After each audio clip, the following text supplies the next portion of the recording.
அன்பர்களே வணக்கம். இன்றைக்கு வீடியோ பதிவில் எதை பற்றி நம்ம பார்க்க போகிறோம் அப்படின்னா, அதாவது முறப்பாட்டு பிரச்சனை என்றால் என்ன, சரிங்களா? அந்த முறப்பாட்டு பிரச்சனை இருக்கிறதுனால நம்ம குடும்பத்தில் என்ன மாதிரியான அறிகுறிகள்லாம் இருக்கும், அந்த முறப்பாட்டு பிரச்சனை அறிகுறிகள் இருந்துச்சுன்னா அதில் இருந்து நம்ம எப்படி சரி செய்கிறது அப்படிங்கிறத பற்றி தான் இன்றைக்கி நம்ம வீடியோ பதிவில் முழுமையாக நம்ம பார்க்க போகிறோம். அதாவது முறப்பாடு பிரச்சனை அப்படின்னாவே இன்றைய காலகட்டத்தில் அதாவது அங்காளி பங்காளிகளுக்குள்ள அதிகம், அதாவது சொந்த பந்தத்தில் அங்காளி பங்காளிகளுக்குள்ள அதிகமாக இருக்கிறதுக்கு காரணம் இந்த முறப்பாடு தான், சரிங்களா? இந்த முறப்பாடை வச்சுட்டு சில பேர் போய் குறி பார்க்க போகிற இடங்கள்லாம் போய் என்ன பார்ப்பாங்கன்னா, முறப்பாடு இருக்குன்னு சொல்ல மாட்டாங்க.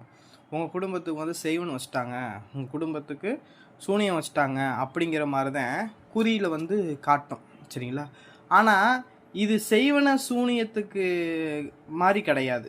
இது ஒரு வகையான முறப்பாடு. அப்படின்னா எடுத்துக்காட்டுக்கு உங்களுடைய அங்காளி பங்காளிகள் இருக்காங்க, ஒரு உங்களுக்கு அங்காளி பங்காளிகளில் ஒரு சொத்து இருக்குது, அந்த சொத்தை பிரித்து கொடுக்கறதுக்கு, அதாவது 4 பயல்கள் இருக்கீங்க அப்படின்னா அந்த 4 பேருக்கும் சரியான முறையில் பங்கு கொடுத்து அந்த பங்கை அவங்க மனதார பெற்றுக்கிட்டாங்க அப்படின்னா எந்த பிரச்சனையும் கிடையாது. இதே இது அந்த பங்கு ஒரு நபருக்கு கொடுக்காமையோ, ஒருத்தவங்க மனம் நொந்தோ, இந்த மாதிரி அவங்க எனக்கு வேணும் சொத்து கொடுக்கல, அவங்க எனக்கு மட்டும் கம்மியாக கொடுத்துட்டாங்க, அவங்க எனக்கு மட்டும் துரோகம் பண்ணிட்டாங்க, அவங்க என்னை எந்த விஷயங்கள்லையுமே என்னை எடுத்து வைக்கவே இல்லை அப்படிங்கிற மாதிரி சில பேர் இருப்பாங்க. அப்படிப்பட்டவங்க என்ன செய்வாங்கன்னா, போய் கோயில் குளங்களில் போய் சொல்லுவாங்க, சரிங்களா?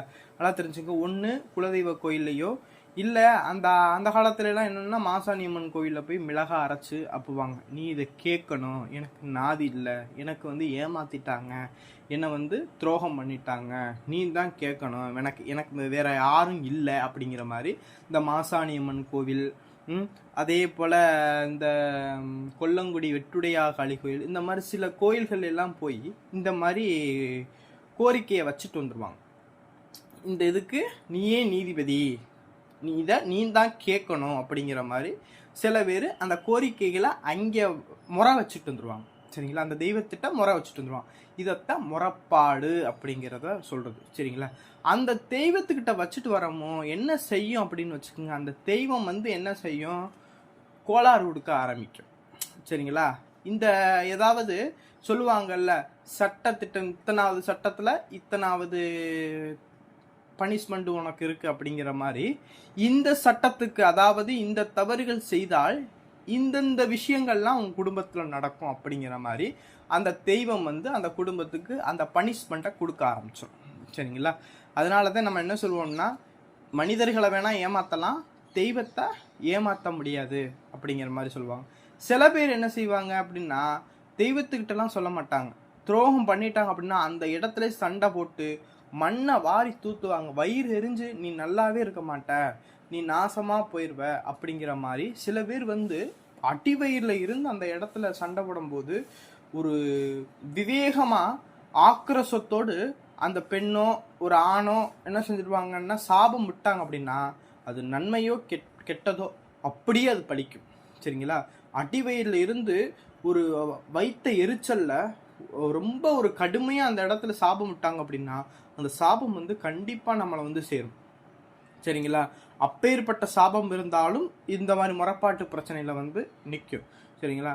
இன்னொன்று என்னன்னு வச்சுக்கோங்க, எப்படின்னு வச்சுக்கோங்க, இந்த முறப்பாடு பிரச்சனை இருக்கிறவங்கெல்லாம், சரிங்களா, எந்த கோயிலில் போய் பார்த்தா, பூசாரிகள்கிட்ட போய் அருள்வா போய் பார்த்தோம்னா என்ன செய்யும்னு வச்சுக்கோங்க, செய்வன கோளாறு அப்படிங்கிற மாதிரி தான் காட்டும். ஏன்னா அதுவும் ஒரு செய்வன ஏவல் செய்வன மாதிரி தான். ஏன்னா போய் நம்ம இதுக்காக போய் அவனுக்கு போய் செய்வன சூனியன் வைக்கணும்னு தேவை கிடையாது.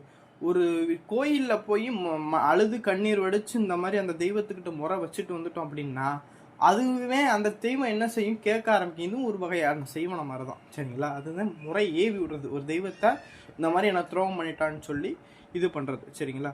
அதனால இந்த முறப்பாடு பிரச்சனை உள்ளவங்கள்லாம் கொஞ்சம் என்ன செஞ்சுக்குங்கன்னா, கவனமாக சொத்து பத்து இருந்துச்சு அப்படின்னா எல்லாருக்குமே பங்கு கொடுக்குற அளவுக்கு எல்லாருமே சரி பங்காக பார்த்து யாரும் மனசும் நோகாமல் இந்த விஷயத்தை வீடியோ பார்க்குறவங்க சரி பண்ணிக்கிங்க, சரிங்களா?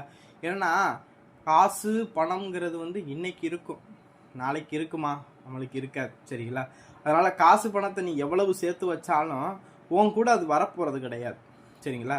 அதனால உன் உறவுகளுக்கு யாரு நீ நல்லா இருக்கிற மாதிரி தான் அடுத்தவங்க நல்லா இருக்கணும்னு நம்ம நினைக்கணும். சரிங்களா? அது போல் அந்த மாதிரி விஷயங்களை நினச்சி கொஞ்சம் விட்டு கொடுத்து போயிட்டீங்கன்னா அவங்களும் நல்லா இருப்பாங்க, நீங்களும் நல்லா இருப்பீங்க. சரிங்களா? அதனால் இந்த மாதிரி விஷயங்கள்லாம் ரொம்ப இந்த காலத்தில் வந்து நடக்குது. ஏன்னா நம்மளுடைய கோவிலில் பார்த்தீங்கன்னா குறைஞ்சபட்சம் இந்த முறைப்பாடு பிரச்சனை தான் நிறையா வருது. சரிங்களா? அதுதான் இந்த மாதிரி பிரச்சனையாக வருது. அதனால் இந்த மாதிரி முறைப்பாட்டு பிரச்சனை இருந்துச்சுன்னா அவங்களுக்கு என்னென்ன அறிகுறிகள்லாம் இருக்கும்?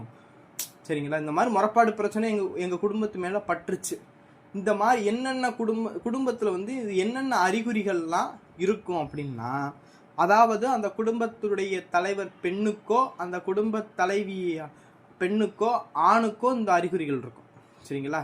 இப்போ இந்த குடும்பத்துடைய தலைவியும் தலைவனுக்கு தான் இந்த அறிகுறிகள் இருக்கும். எப்படி அறிகுறிகள் இருக்கும் அப்படின்னு வச்சுக்கோங்க. அதாவது உடம்பெல்லாம் ஊதி இருக்கும்.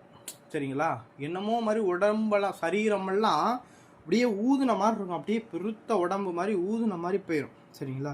அடுத்து வயிறு எந்த நேரம் பாரு வயிறு கடுத்துக்கிட்டே இருக்கும், அடி வயிறு வலிச்சுக்கிட்டே இருக்கும். சரிங்களா? வயிறு அப்படியே புஷ்ஷுன்னு ஊதுன மாதிரி இருக்கும். சரிங்களா? அப்படியே தலை சுத்துற மாதிரி இருக்கும், மயக்கம் வர்ற மாதிரி இருக்கும். அந்த மாதிரி உடல் உபாதைகளை வந்து என்ன செய்யும்னா அதிகப்படியான இந்த முறைப்பாட்டு பிரச்சனைனா என்ன செய்வோம், நோவு நொடியை தான் உண்டு பண்ணும். அதுவும் இந்த வயிறு சம்பந்தப்பட்ட பிரச்சனைகளை தான் உண்டு. இந்த வயிறு சம்பந்தப்பட்ட பிரச்சனை, அதாவது தலை கிருகிருப்பு, மயக்கம், இந்த மாதிரி பிரச்சனை, எதை சாப்பிட்டாலும் வாந்தி வர்றது, அந்த மாதிரி அறிகுறிகள் இந்த மாதிரி வைக்கும். சரிங்களா? அதாவது தலை ரொம்ப வலிச்சுக்கிட்டே இருக்கும். சரிங்களா? இந்த மாதிரி தலை ரொம்ப வலிக்கும். சரிங்களா? அது மாதிரி எப்போ பாரு நம்மளுக்கு அந்த வீட்டில் வந்து படுத்து தூங்கணும் தான் நினப்போம், படுத்து தூங்கிக்கிட்டே இருக்கணும். எந்த ஒரு தெய்வ வழிபாட்டிலையுமே நம்மளுக்கு சிந்தனையே வராது. சரிங்களா? நம்ம எப்போ பாரு அந்த சோம்பேறியாக இருக்கணும், எதுவுமே ஆக்டிவாக அந்த ஒரு வேலைகளை வந்து சுறுசுறுப்பாக நம்ம பண்ணவே மாட்டோம், சோம்பேறியாக தான் நம்ம இருக்கிற மாதிரி இருக்கும். நம்ம குடும்பத்தில் வந்து தொடர்ந்து ஏதாவது இறப்புகள் வந்து நடந்துக்கிட்டே இருக்கும். சரிங்களா? நம்மளுடைய குடும்பத்தில் ஏதாவது ஒரு கூட பிறந்தவங்க வந்து இறந்து போய்கிட்டே இருப்பாங்க, என்னன்னே தெரியாது.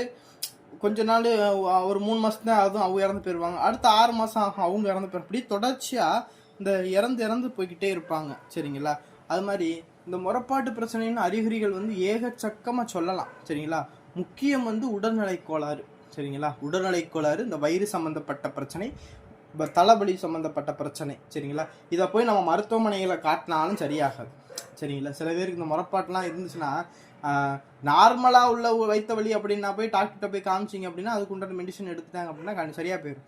ஆனால் அந்த முறைப்பாடு பிரச்சனைனால வரக்கூடிய இந்த வயிற்று குத்தல் உண்டாகிறது, வயிறு சம்மந்தப்பட்ட வலி, தலை சம்மந்தப்பட்ட வலி, உடல் சம்மந்தப்பட்ட வியாதிகளை கொடுக்கறது வந்து மருத்துவமனையில் போய் பார்த்தோம்னாலும் சரியாகாது. இதுதான் முறைப்பாட்டு பிரச்சனை அப்படிங்கிறத நம்ம வந்து எடுத்துக்கிறது. இதுக்கு உண்டான அறிகுறிகள். சரிங்களா?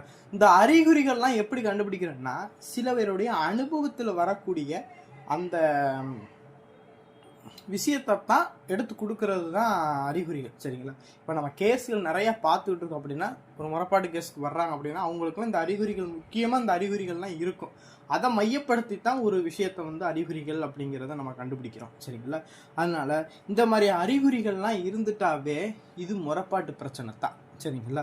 அதனால் இந்த முறைப்பாட்டு பிரச்சனையை நம்ம எப்படி அதை சரி பண்ணுறது அப்படின்னு வச்சுக்கோங்க. சரி பண்ணுறதுக்கான வழிகள் வந்து நிறைய வழிகள் இருக்குது. சரிங்களா? அதுக்கான சரி பண்ணுறதுக்கான வழிகளை வந்து நான் இன்றைக்கி சிம்பிளாக சொல்கிறேன். அதை நீங்கள் எடுத்து நீங்கள் வந்து பயன்படுத்தி பாருங்கள். சரிங்களா? ஒரே ஒரு விஷயம், இந்த முறைப்பாட்டு பிரச்சனை தீரணும் அப்படின்னா என்ன செய்யணும் அப்படின்னு வச்சுக்கோங்க.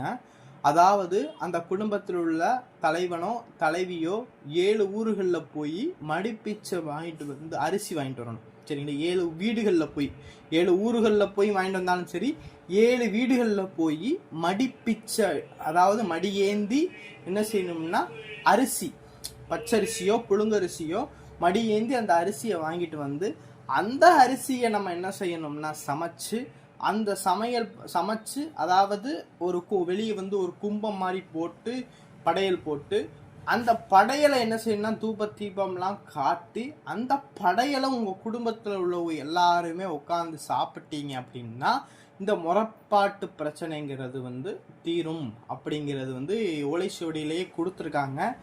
இருந்தாலும் இது வந்து பரிகார முறையில் வரக்கூடிய ஒரு விஷயம், சரிங்களா. இன்னொரு விஷயம், நிறைய விஷயங்கள் இருக்குது, சரிங்களா. ஆஞ்சநேயருடைய சக்கரம் போட்டு அதுக்கு உண்டான, அதாவது காக்காயோடைய கூட்டோடைய குச்சி, தூக்குனாங்குருவியோடைய கூட்டோட குச்சி, இந்த மாதிரி வேப்பங்குச்சி, ஆலங்குச்சி, அரசங்குச்சி, இந்த குச்சிகள் எல்லாம் வச்சு அவளை உட்கார வச்சு யாகம் பண்ணி ஆஞ்சநேயருடைய சக்கரத்தை போட்டு நம்ம என்ன செய்யணும்னா பூஜை பண்ணி அந்த கழிப்பு எடுத்து அதை நீங்கள் போய் கடலில் போய் தீத்தாடிட்டு வர வச்சு திருப்பி வந்து உங்கள் கையில் ஒருவருடைய சிவச்சக்கர ரட்சையை கட்டி விட்டோம் அப்படின்னா நம்ம என்ன செய்வோம்னா இந்த முறப்பாட்டு பிரச்சனையிலேருந்து நீங்கி சுத்தப்பட்டு அருள் பண்ணணும். இது முறப்பாடு பிரச்சனையை மட்டும் தீர்க்கிறதுக்கு உண்டான வழி கிடையாது. இது வந்து பாவங்கள், தோஷங்கள், முற்பிறவியில் செய்யக்கூடிய பாவ தோஷங்கள் எல்லாத்தையுமே நீக்கக்கூடியது இந்த பரிகாரம், சரிங்களா. இந்த பரிகாரத்தை பற்றி இன்னொரு நாள் நான் கண்டிப்பாக தெளிவாகவே நான் வீடியோ போடுறேன், சரிங்களா. இன்னைக்கு இதை தெரிஞ்சுக்கிறட்டும் அப்படிங்கிறதுக்காக இந்த வீடியோ நான் எடுத்து போடுறேன், சரிங்களா. இந்த வீடியோ பதிவு பிடிச்சிருந்துச்சு அப்படின்னா நம்மளுடைய சிவருத்ர மகாகாளி அருள்வாக்கு பீடம் சேனலை வந்து சப்ஸ்கிரைப் பண்ணாதவங்க சப்ஸ்கிரைப் பண்ணிக்கோங்க. நன்றி, வணக்கம்.